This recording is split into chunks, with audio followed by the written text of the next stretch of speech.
You would have to be living under a rock or completely off social media to have not heard about this book by now. It's Belle Burden's memoir, and it's called Strangers, a memoir of a marriage. And it's a bestseller and being adapted for film. And women are just not reading it. They are pressing physical copies into each other's hands. It's all over Book Talk. I had received a phone call from my own daughter saying, Mom, this topic is so on point. You have to read this book. And I did. And I literally listened to it because it was an audiobook, all in one day. So when a book spreads like this, that women to women in book clubs and group texts and whispered across coffee, it means it names something that did not have a language before and something a lot of people previously say out loud. Today, this is what we're doing, not a book review. We are going to look at why the story is landing so hard and resonated with so many people, what is actually asking each of us to look at in our lives. Because Belle Burden's story is really not about a billionaire's divorce. It is about a pattern, one that most accomplished women in midlife know from the inside. And I'm Kiley Suarez, and this is The Joy Shift. One quick thing before we get into this, hit follow on this show right now.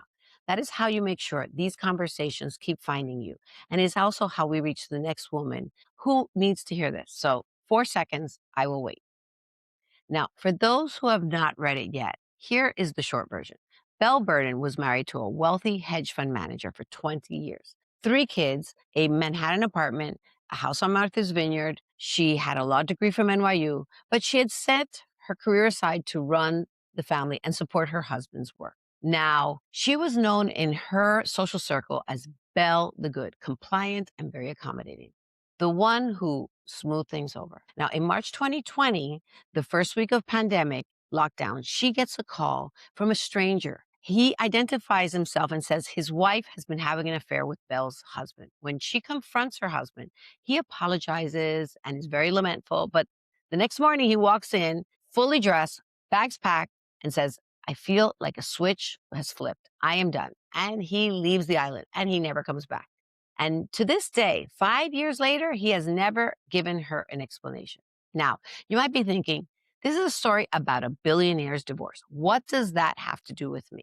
Now, here's what makes this book different. Belle does not write about the betrayal. She writes about the mechanics, how she lost her power in that marriage slowly over years through a series of small choices that felt reasonable at the time. And that is not a billionaire story. That is every woman's story. Let me talk about that nickname, Belle the Good. So how many of us have played the role? The good wife, the good mother, the good daughter, the one who doesn't ask too many questions, who manages the emotional temperature of the house, who makes herself smaller so everyone else has more room. Well, sounds familiar, right? So Belle writes about the unspoken arrangement in her marriage. He would work, she would take care of everything else. She says it felt like he was taking care of them every time he put on his suit. She calls it the luxury of not knowing. She let him handle all the finances. She did not know what was in their accounts. She did not know how their assets were structured. She chose vagueness because vagueness felt safe. How many of us can relate to this already? When he left, he told her she could actually keep the houses and the kids. He wanted nothing, but he was not telling the truth because she had not been paying attention. She did not realize he had already moved a substantial amount of her money, including funds from her own family trust, out of their shared life. I work with highly capable women in their 40s, 50s, 60s, and beyond. And I see this pattern, not usually with this level of betrayal, but the underlying dynamic. Now, absolutely, women who have set their financial agency on a shelf because the relationship felt secure. How many women have we heard actually do that all the time? Women who have traded their own knowing for someone else's management. That is so commonplace. So here's what I know about this from my own life. Now, it wasn't finances for me because in my case, I run my finances in my household. It was identity. I had been running my husband's medical practice for years, managing the home, doing it all well. But I had quietly agreed not to let that knowing take up space, not to ask what I actually wanted, because vagueness felt easier than the question of, what do you want to do with your life, Kiley? You're already an accountant. You run the show. And then I started writing quietly in the evenings after everyone went to bed, not because I had a plan, because something in me needed a place where I was the one in charge of the story and actually the creativity that needed to express itself. The writing led somewhere I did not expect. I also became a certified life coach, not because I had it mapped out either, because once I stopped choosing vagueness for myself, I could not stop noticing it in the women around me and everything that I wanted to do. So I did something about it. This is what happens when you stop choosing vagueness. Something that was waiting finally has room. Here is the hard truth. You must stay engaged in your own life and all of it, not just the finances, though, yes, especially the finances, the accounts, the passwords, the structure of your assets.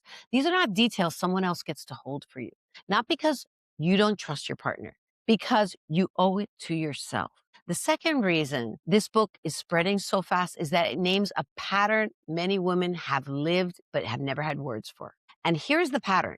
A husband leaves what his wife believed was a stable, reasonably happy marriage. No warning, often an affair. No remorse. He begins dismantling the history, claiming he was never happy, rewriting the entire story of their life together. When this happened, women feel like they're going crazy. They ask themselves, did I make up all of this? Was I the only one who thought we were okay? Now, Belle's book is giving thousands of women the language to say, this happened to me too. What I experienced was real. And I'm not crazy. But even for women who have not experienced this book touches something. Women are not just reading it. Journalists, therapists, relationship coaches, everyone who works or deals with women is talking about it because it names something most people have felt but never said out loud. You can never fully know another person. We build these lives. We buy the throw pillows. We schedule the dentist appointments. We plan the anniversaries. We build what feels like a fortress for security. And Belle's story is a reminder that the fortress can come down. Not as a reason to live in fear, but as a reason to stay present in your own life. Here's the part of Belle's story that I think matters the most. Belle comes from a line of women who stayed quiet. Her grandmother was Babe Paley, the famous socialite, married to the founder of CBS. Babe actually absorbed her husband's behavior in silence. Belle's mother did the same.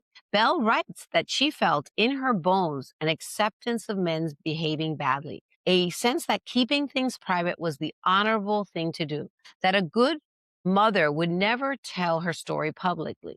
When her husband left, people in their social circle actually expected her to quietly clean up the mess. She refused. She realized that staying silent only protects the person who did the harm. She wrote, when my husband left, the layers were stripped away, and I was able to access pieces of myself that I thought I had lost for good. For me, one of those was writing. She did not just survive this, she found herself in it. And that is what a joy shift looks like in real time.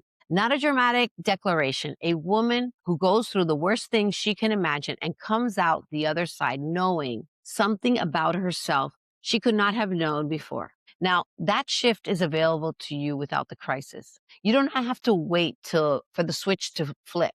You can choose to look now while it is still quiet, while you still have full access to everything you built. So here's where we land. Belle the Good quietly absorbed the shame of someone else's actions and faded. Belle, the author, looked at the wreckage and said, I am still here and I have something to say. Both were available to her. Only one of them was actually hers. And here is what I know about what happens when you do not look. Another year of choosing vagueness, another year of not opening the folder, another year of managing the emotional temperature and making yourself small and calling it keeping the peace. And then one day you are not just uninformed, you have no baseline, no reference point. You have traded your own knowing for someone else's management, and you cannot get those years back. That is not a dramatic outcome. It is a quiet one. And that is what makes it so easy to keep choosing. You have spent years being the reliable one, the capable one, the one who keeps things together for everyone else. What you want to understand about your own life is not too much to ask. You have earned the right to know what is yours. Before I let you go, 3 things. First, if this episode stirred something real, send it to someone. You probably already know exactly who I mean. The woman in your life who has been Belle the Good for longer than she should have been. This episode is for her. Second, follow the show if you have not already. Every follow tells the algorithm that this matters. It is the most direct way to reach the women who need this most. And third, here is something I know from working with women through exactly this kind of realization. You can see the pattern yourself. The noticing is real and it matters. But there is a second step that is very hard to take alone. And because when you try to figure out where you gave your power away inside your own head, the same voice that agreed to the vagueness is the one analyzing it. You go in circles. What changes when you say it out loud to someone who can see it clearly? And that is what a clarity call is for. 1 hour with me, no pressure, no pitch. We look at where you are, what you have been choosing not to see, and what a real next step looks like. The link to book is in the show notes. I'm Kylie Suarez. Knowing changes nothing, but choosing changes everything. I will see you Friday.